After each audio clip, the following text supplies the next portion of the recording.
Communication میں عمومی طور پر یہ مطلب لے لیا گیا ہے کہ کیسے بولنا ہے، کہاں بولنا ہے، کیوں بولنا ہے،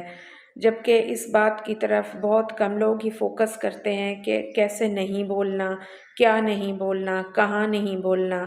تو اس لیے پھر جب ہم یہ والے سوال نہیں سیکھتے تو ملک میں قوم کے وزیر تعلیم بھی درس گاہ میں سٹیج پہ کھڑے ہوئے گالی دے دیتے ہیں۔ تو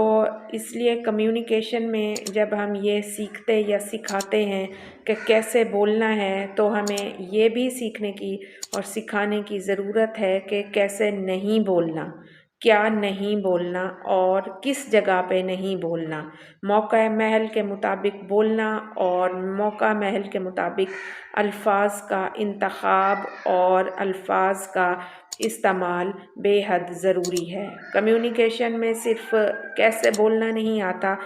یہ کیسے نہیں بولنا بھی کمیونیکیشن کا ایک حصہ ہے۔ اور اللہ تعالیٰ نے ہمیں 2 کان اور 1 زبان اس لیے دی ہے کہ ہم زیادہ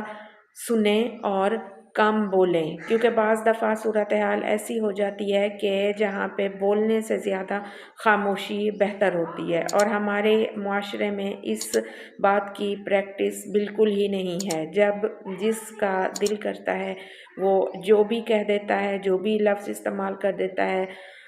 گالی دے دیتا ہے، تو ہمیں